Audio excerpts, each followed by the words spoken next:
哇，沟通这件事情真是一门非常大的学问，但是最困难的在于不愿意踏出那第一步，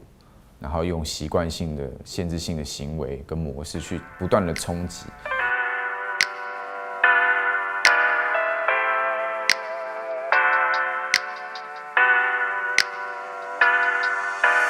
我觉得我的教育是比较紧张、有压力的，然后被要求要完美的。妈妈比较严格，爸爸比较存在感低一点，只有在非常极重要的事件上才有他出现的身影，好像是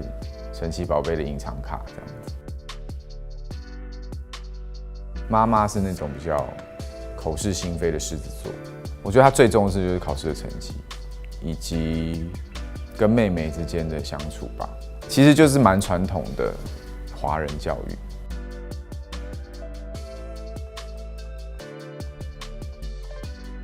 我觉得比较让我吃惊的反倒是爸爸，因为他是医生嘛，很多人都会说，那你怎么没有承接爸爸的衣钵，或者是爸爸有没有要求你要做这个做那个的？反倒是他给我一句话，他说只要你认真做，他就会全力支持我。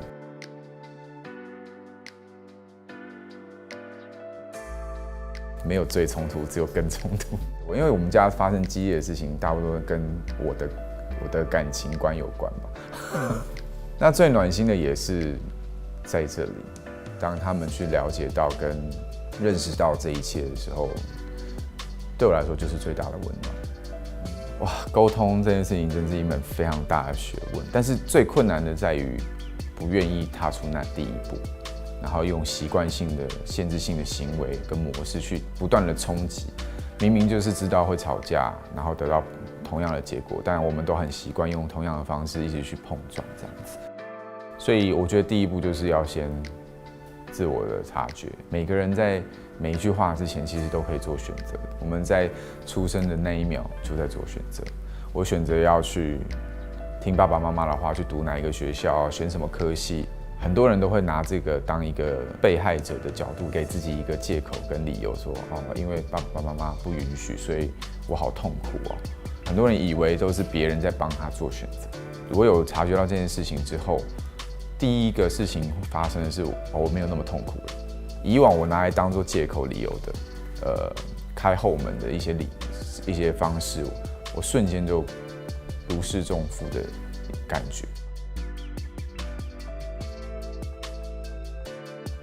不够智慧就会有啥用啊？当你理解到你的沟通其实是可以更有效率跟更有方法的，其实你就不会选择最笨的方法，就是这样而已。我看到自己一件事情，就是我不断在重复一件事，比如说发文，然后表露了很生气的自己，反过来的能量，包括网友的留言种种的，它是会令我不舒服的，所以我选择去面对它跟察觉自己到底为什么要一直这样做。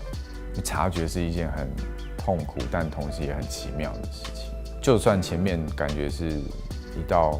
坚实无比的墙，当你去做